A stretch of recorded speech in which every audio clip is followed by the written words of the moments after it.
The lawyer looked at my son-in-law, set down his papers, and said 4 words that changed everything. "You have no standing." I remember the exact sound of the room after that. The hum of the ceiling fan in my daughter's living room, her living room, the one she'd decorated herself with the pressed wildflower frames she'd made on a weekend trip to Muskoka. My son-in-law's breathing changed. Shallow. Fast, like a man who just realized the door he'd been leaning on wasn't there anymore. I should start at the beginning, or maybe at the end, and work my way back. That's how grief actually works, isn't it? You don't live it forward.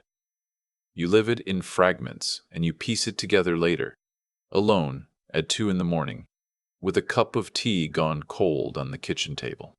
My daughter's name was Audrey. She was 34 years old. She had her mother's laugh and my stubbornness, and she had built something real with her life. A landscape architecture firm in Ottawa, with 11 employees and a client list that included 3 provincial parks and heritage district in the Glebe. She was proud of it, quietly proud, the way she was about everything. She didn't announce herself, she just built things that lasted. She'd met her husband at a charity auction 6 years before she died. He was handsome in that practiced way, the kind of man who knows exactly where to stand in a room to catch the light. His name was Vincent. He worked in wealth management, or had before Audrey's income made his own feel inconvenient to maintain. He'd stopped going into the office about 18 months into their marriage. He called it a pivot to personal investment. Audrey called it fine because she loved him and because she wanted to believe the best of the people she chose. I tried. I want to say that clearly because it matters. I tried with Vincent. I had him and Audrey to dinner at my house in Canada every few months. I asked about his projects, his family, his opinions. I listened. I am not a man who decides quickly about people. I spent 31 years as a Crown prosecutor in Ontario, and one thing that work teaches you, if it teaches you anything, is to keep your own conclusions on a short leash until you have evidence. The evidence, when it came quietly. It started with small things. Audrey would cancel plans at the last minute. When I asked why, there would be a reason. She was tired. Vincent had made other arrangements. They were going somewhere for the weekend. Reasonable things. Then, one Sunday, she came to my place for brunch alone, which she hadn't done in almost a year, and she sat at my kitchen table and was quiet in a way that wasn't like her. I put a plate of eggs in front of her and sat down and waited. She looked out the window at the backyard. I still had the apple tree she used to climb as a child, and she said, "Dad, how do you know when you're being managed?" I asked her what she meant. She said, like when someone makes you feel like your own perceptions aren't reliable. I knew exactly what she meant. I'd spent 3 decades watching it happen in interrogation rooms. I just hadn't expected to hear about it at my kitchen table on a Sunday morning, about my daughter. I didn't push. She wasn't ready. I told her that her perceptions had always been reliable, that she had one of the clearest minds I knew, and that my door was open whenever she needed it. She nodded and ate her eggs, and we talked about her firm, about a wetland restoration project she was designing near Smiths Falls, about whether I should repaint the back fence. Normal things. The kind of normal things you hold on to. That was 8 months before she died. She was diagnosed with an aggressive form of ovarian cancer in March. Stage 3. The oncologist at the Ottawa hospital was direct, but not unkind. The prognosis was uncertain. Treatment would be difficult, and they would begin immediately. Audrey told me herself, called me on a Tuesday evening while Vincent was out. She was calm. She was always calm in a crisis, Audrey. It was only in the quiet moments that she fell apart a little. Vincent's reaction to the diagnosis was one of the first things that didn't sit right with me. He wasn't devastated. He was busy. He was suddenly everywhere, talking to the doctors before Audrey could, managing the information, controlling who knew and when. He positioned himself as her protector and gatekeeper simultaneously. He started telling me, politely but firmly, that Audrey needed rest and couldn't have too many visitors, that the stress of too much company was bad for her treatment, that he was handling everything. I pushed back, gently at first. I called Audrey directly on her cell. We had a code. 3 calls in a row if she couldn't talk and wanted me to back off. 2 if she needed me to come. She answered every time I called. but there was always a quality to her voice that told me she was not entirely alone in the room. Then came the day he locked me out. It was a Thursday in July. I'd driven from Kanata to their home in Westboro. It was Audrey's house, her name on the deed, paid with money she'd earned before the marriage. I had a bag of groceries, soup she'd asked for, the good bread from the bakery she loved on Wellington, some ginger tea for the nausea. I rang the bell. Vincent answered, and without opening the storm door, he told me Audrey was sleeping, and he'd tell her I came by. I said I'd wait. He said that wasn't a good idea. I stood on that porch for a moment, looking at him through the glass, and in 31 years of prosecuting, I had learned to read a face the way some people read weather. There was no concern in that face. There was inconvenience. I asked him to tell Audrey I was there, and let her decide. He said she'd asked not to be disturbed. I said I wanted to hear that from her. He said I was making things difficult. Then he closed the inner door. I stood on that porch, in the July heat, with a bag of soup going warm in my hands, and I did not ring the bell again. Not because I was giving up, but because I was thinking. There was a car in the driveway I didn't recognize. Not a visitor's car. It had been parked there at an angle, half blocking Audrey's accessible parking spot, the way you park when you live somewhere. A silver Audi, Quebec plates. I wrote down the plate number. Old habit. I drove to Elgin Street and sat in my car in a parking lot and called my youngest sister, who is a family law notary in Gatineau and who has less patience for nonsense than anyone I've ever met. I told her what was happening. She was quiet for a moment, and then she said, "Patrick, you need to talk to a lawyer about Audrey's affairs." Today, I already knew a few things. I knew that Audrey's will, which she'd made before the marriage, left her estate to me and to a land conservation trust she'd supported for years. I knew that under Ontario law, marriage automatically revokes a prior will unless the will specifically contemplates the marriage. I knew that Audrey had mentioned, once, that she and Vincent had discussed updating their estate documents together and hadn't gotten around to it. What I didn't know was whether she'd gotten around to it alone. I didn't want to pressure a sick woman about legal documents, but I am also a man who knows what happens when paperwork is left undone. I'd seen it too many times.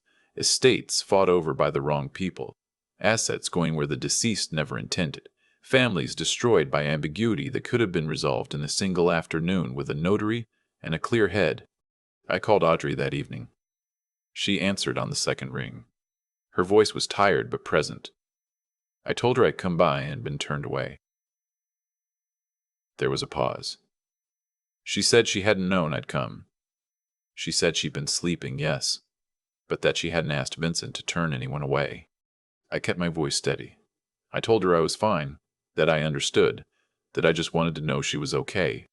Then I said quietly that I hoped she'd had a chance to look at her estate planning documents, that it might be worth a conversation with her own solicitor, separately, not a shared one, just to make sure everything reflected her actual wishes. She was quiet for a long moment. Then she said, "I've been thinking about that, Dad." I said, "Good." She said, "I made an appointment for next week." I said, "Good girl." She laughed a little, the same laugh as her mother. I held on to it. She died 6 weeks later. A pulmonary embolism, a blood clot that moved through her heart. The oncologist told me it was a known complication of both the cancer and the chemotherapy, that it could happen even when treatment was going well, that they were very sorry. I got the call from Vincent. He was brief. He said Audrey had passed that morning and that he would handle the arrangements. He said he would be in touch about the services. Then he hung up. I sat in my kitchen in Kanata and looked at the apple tree in the yard, and I did not cry right away. I have learned in this life that grief takes time to arrive. It stands at the door a while before it comes in. What came in first was something quieter and colder. The part of me that had spent 30 years looking at people who did terrible things and asking what did they know and when did they know it and what did they want. What did Vincent want? The funeral was a study in control. He chose the funeral home, the readings, the flowers. He positioned himself at the front of the room and received condolences as though he were the center of the loss rather than a part of it. When I arrived, he shook my hand formally. like a colleague he barely knew, and directed me to a row toward the back. I sat where he pointed. I am 63 years old, and I buried my daughter that day, and I sat where he pointed, because the time for confrontation was not yet. After the service, I overheard him on the phone in the hallway, just around a corner, voice low but not low enough. He was talking to someone. I couldn't make out who. And he said, "It should all be straightforward now.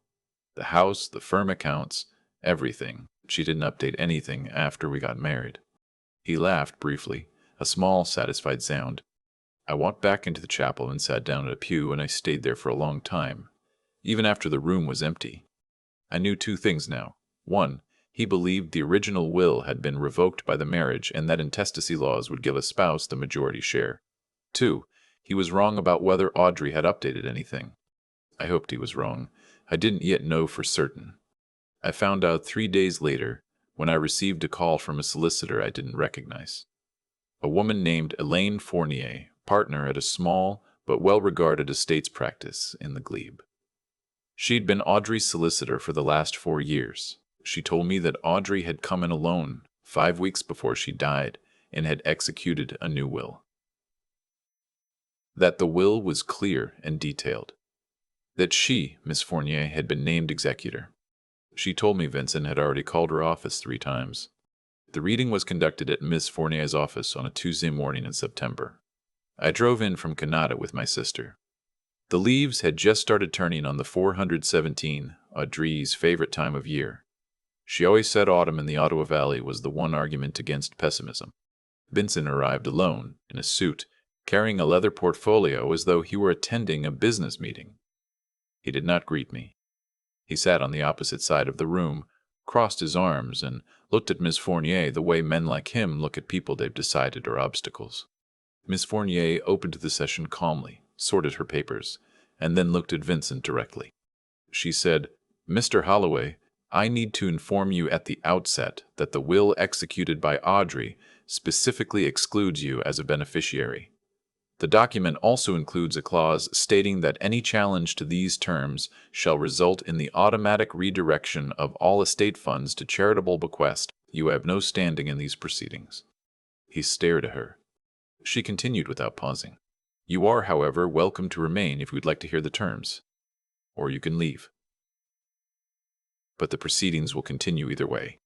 He stood up so fast his chair scraped the hardwood. He opened his mouth, and I saw everything he wanted to say moving across his face. The entitlement, the calculation, the fury. And then he closed his mouth, looked at me, then at Miss Fournier. Then he picked up his portfolio and walked out. The door didn't slam. He was too controlled for that. But the click of it closing was loud in that room.